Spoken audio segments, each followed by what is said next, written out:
صلى الله عليه وسلم. أعوذ بالله من الشيطان الرجيم. بسم الله الرحمن الرحيم.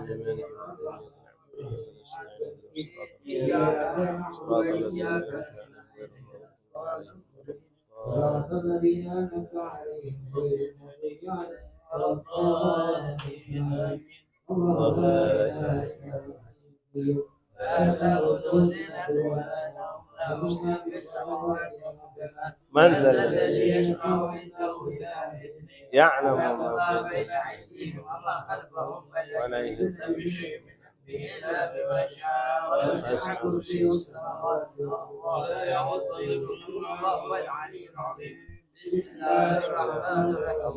قل هو الله أحد الله الصمد لم يلد ولم يولد ولم يكن له كفوا أحد. بسم الله الرحمن الرحيم. قل هو الله أحد الله الصمد لم يلد ولم يولد ولم يكن له كفوا أحد. بسم الله الرحمن الرحيم. قل هو الله أحد الله الصمد لم يلد ولم يولد ولم يكن له كفوا أحد. بسم الله الرحمن الرحيم. قل أعوذ برب الفلق من شر ما خلق من شر غاسق إذا وقب ومن شر النفاثات في العقد من شر حاسد إذا حسد. بسم الله الرحمن الرحيم. قل أعوذ برب الناس ملك الناس إله الناس من شر الوسواس الخناس الذي يوسوس في صدور الناس من الجنة Bapak-bapak, para jemaah sekalian, sebelum kita berkasih untuk doa tentu, marilah sama-sama kita mendengarkan Syekh sebelah bersama kita dalam rangka hari Ibunda saya dan kaum ulama Tuhan yang agung dan nanti dimintakan doa serta keberangkatan Shalom Ibrahim dari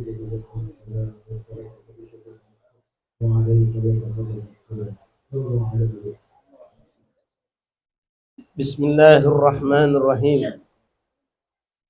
بسم الله والحمد لله والصلاة والسلام على رسول الله سيدنا مولانا محمد.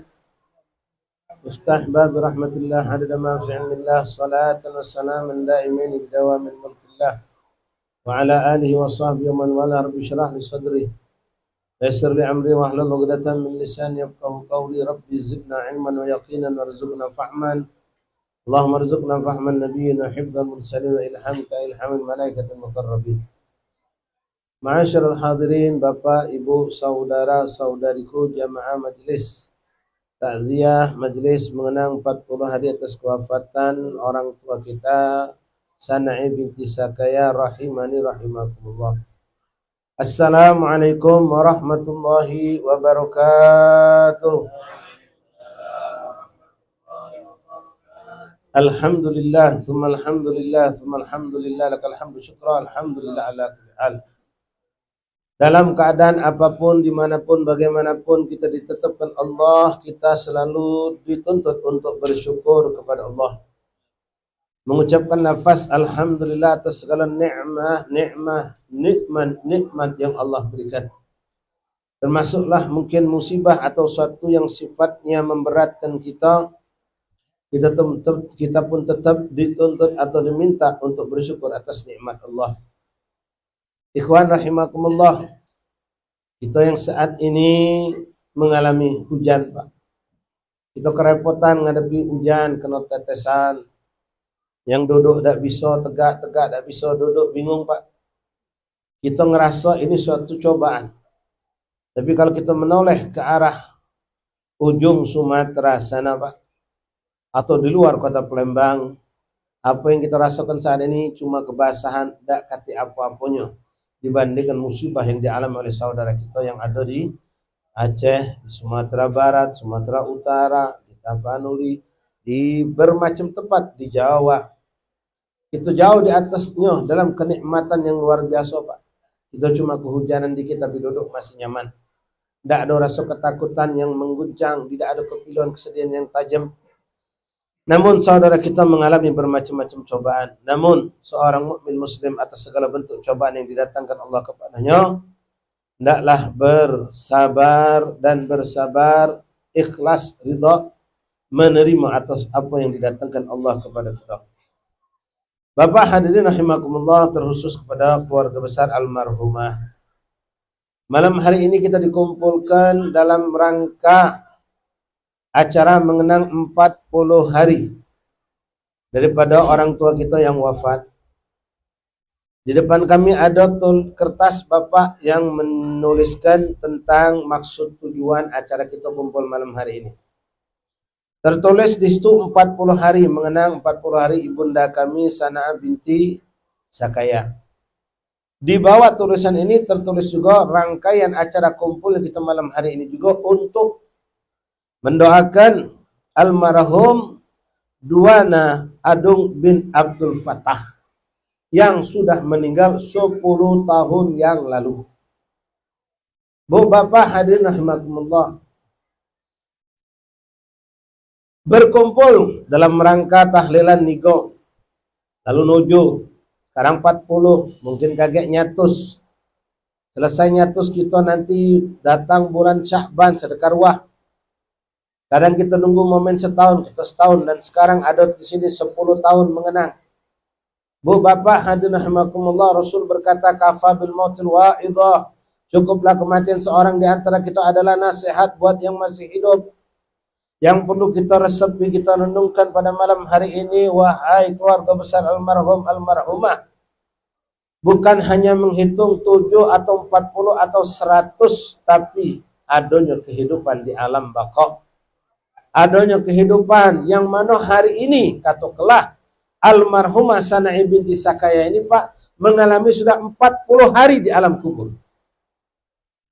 1 menit di alam kubur itu sangat mengerikan bagi orang-orang yang tidak punya bekal. Tapi 1 menit di alam kubur adalah suatu kenikmatan yang teramat nikmat. Surganya Allah, taman surganya Allah bagi orang yang memiliki bekal. Yang perlu ditanamkan saat ini kepada kita Bu Bapak adalah pertama, kematian itu pasti. Dan kematian itu datang tak mengenal waktu, tak mengenal aba-aba. Kadang-kadang orang yang sakit lama tak juga wafat. Ada orang sekedar dengan sebab yang sepele, sakit yang sepele diwafatkan Allah. Berapa banyak bapak mandikan jenazah anaknya. Berapa banyak kakek mendoakan jenazah cucunya. Berapa banyak orang-orang itu meninggal barusan beberapa menit yang lalu berjumpa dengan kita. Itu keadaan mau meninggal. Yang siapapun kita bakal mengalami ibu bapa.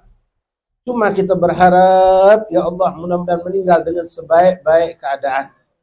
Seindah-indah keadaan, bahkan kalau bisa memang kita siap ketika datang ajal menjemput kita, dalam keadaan kita sudah bertaubat kepada Allah. Dalam keadaan kita sedang mencoba terus mendekatkan diri kepada Allah. Dalam keadaan terus kita bermaaf-maafan, meminta maaf kepada Allah dan juga kepada sesama manusia. Wafat dalam keadaan siap, itu sesuatu yang kita harapkan. Namun berapa banyak ikhwani, orang-orang yang wafat tanpa persiapan. Bahkan dalam keadaan lalai. Bahkan na'udzubillah dalam keadaan bermaksiat kepada Allah. Kembali kepada yang kita buka dari awal majelis ikhwan tentang saudara kita yang dapat musibah. Yang wafat sekian ratus orang itu ya ikhwani, tidak ada satu pun tahu kalau mereka bakal wafat saat itu. Tidak ada satu pun mereka tahu kalau mereka bakal diwafatkan Allah, dicabutnya Allah dalam keadaan musibah seperti itu. Begitupun keluarganya tidak ada yang tahu Pak. Walaupun kadang-kadang kita sebagai anak, sebagai saudara, sebagai bapak, sebagai keluarga dekat mengatakan emak itu sebenarnya sudah ada tanda-tanda nak meninggal tuh. Seminggu sebelum wafat cerita tentang mau meninggal. Sebelum wafat 10 hari dia ngajak kami ke kuburan ziarah, tak pernah. Itu uji kita Pak, seakan-akan mereka tahu. Sebetulnya mereka tetap tak tahu.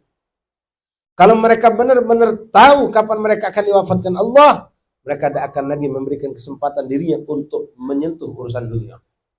Mereka tidak akan pernah memberikan dirinya kesempatan kecuali untuk taubat kepada Allah. Meminta maaf kepada manusia. mendekatkan diri terus full. Mungkin untuk makan pun mereka tidak akan pedulikan. Cuma tidak ada yang tahu, Pak. Kemeninggalan itu akan, wafat itu akan datang kepada kita. Tapi kita berharap dan bersangka baik. Rasul pernah menyampaikan kabar gembira lewat sebuah hadis, Pak, Bu. Namun hadis ini juga bisa jadi kabar mengerikan. Karena bisa dimaknai dengan dua mata panah yang berbeda. Rasul mengatakan dalam sebuah hadisnya, yamutul mar'u ala ma asya alaih. Seorang itu, bapak, saudara-saudariku yang tua, yang muda, semua kita diberikan ucapan Nabi ini. Seorang itu akan diwafatkan tergantung bagaimana kebiasaan hidupnya. Maka beruntunglah orang yang dalam kehidupannya mulai melek mata sampai tidur terpejam mata, banyak melakukan ketaatan. Hablum minallahnya baik, hablum minannasnya indah. Maka orang ini yang rajin sholat berjamaah, rajin berzikir, rajin sholat duha, rajin baca Quran, rajin duduk di majelis taklim, silaturahmi sama tetangga baik, suka membantu orang yang susah, suka menderma, suka sedekah. Ini orang, karena itulah kebiasaan dia dalam hidupnya, maka insya Allah dia akan diwafatkan Allah dalam keadaan-keadaan seperti itu. Rajin baca Quran, boleh jadi diwafatkan Allah dalam keadaan membaca Al-Quran. Sedang duduk di majelis taklim, boleh jadi diwafatkan Allah di majelis taklim itu. Atau rajin ke masjid, ke musola, wafat ketika di masjid, di musola, atau nak ke masjid atau balik darimu. Dan ini banyak kita dapatkan, Bapak hadirin, ibu-ibu. Tapi yang kita khawatirkan ini sebaliknya. Karena Nabi ngomong, uang itu akan dimatikan tergantung kebiasaan hidupnya. Nah, hati-hati orang yang sampai hari ini belum taubat kepada Allah, belum memperbaiki dirinya, hubungan sama Allahnya hancur, hubungan dengan manusia berantakan. Ya, khawatirkan Anda dimatikan Allah dalam keadaan yang buruk.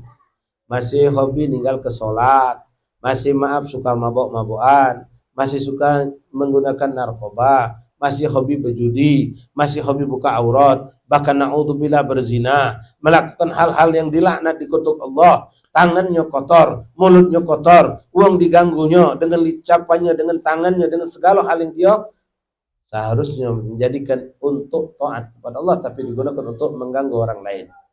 Dikhawatirkan Bapak Ibu, orang ini pun akan dimatikan sesuai kebiasaan hidupnya. Banyak, bukan dak kate, bahkan di depan mata kita sering menyaksikan. Minta maaf, uang yang hobi berjudi, mati di medan perjudian. Wong yang hobinya maling, mati gara-gara maling, digebuki wong. Wong yang mabok, mati dalam keadaan mabok, berantem sama-sama kawan yang mabok. Yang narkob, begitu juga. Yang berzina, mati di tempat perzinaan, ada juga. Na'udzubillah min. Yang malu bukan cuma kita, ikhwan. Keluarga kita ikut menangis, sedih, apa yang dibanggakan ketika mendapatkan keluarganya meninggal dalam keadaan su'ul khotimah. Nah, semua kita sekarang masih diberikan Allah kesempatan untuk memperbaiki diri, untuk bertaubat kepada Allah, untuk memperbaiki hubungan kita dengan Allah dan hubungan kita dengan sesama manusia. Ikhwani rahimani rahimakumullah. Rasulullah SAW dalam banyak hadis yang mengingatkan kita tentang kematian. Rasul mengatakan nih kepada ahli musibah, anak menantu keluarganya. Rasul mengatakan yaumul jum'ah yaum tu'radul a'mal ilal aba wal anbiya. Siapapun kita yang masih hidup ini Bapak, setiap hari Jumat gawe kita sepanjang 1 minggu akan dilaporkan kepada orang tua kita, nenek kita, kakek kita yang sudah meninggal dunia tanpa sensor. Kalau orang tua masih hidup, masih pacak kita tutup, Pak. Kita bermaksiat di luar Palembang, tidak ada orang tahu, dewean di kamar, dewean di kafe, dewean di kamar mandi, dewean di kebun, dewean di mana lah. Atau kita bersekongkol sama kawan, sama-sama nutupi, orang tua kita tidak tahu. Tahunya kita orang baik, padahal kita maksiat besar. Boleh jadi mereka tidak terganggu, mereka tidak tersiksa, karena mereka tidak tahu. Tapi kalau orang tua kita sudah wafat, sudah meninggal, tidak ada yang menghalangi kabar itu pasti nyampe kepada mereka. Kalau kabar itu baik, macam malam ini sebagian ikhwan tadi pergi majelis, sholat berjamaah maghrib isya, Sekarang pergi tahlilan, baca Yasin. Sampai kabar ini kepada mereka. Salatnya kita 5 waktu dengan berjamaah ataupun sendirian sampai kepada mereka yang telah wafat. Perbuatan baik kita zikir, Quran, apa pun kita lakukan, nyampe kepada mereka. Dan mereka akan merasa senang, terhibur, gembira, dan mendoakan kita agar diistiqomahkan oleh Allah. Namun sebaliknya ya ikhwani akhwati, wahai kita yang punya orang tua yang sudah wafat. Nih, almarhum abah kami, ayah kami, dua anak Adung bin Abdul Fattah. 10 tahun Pak sudah di kuburan.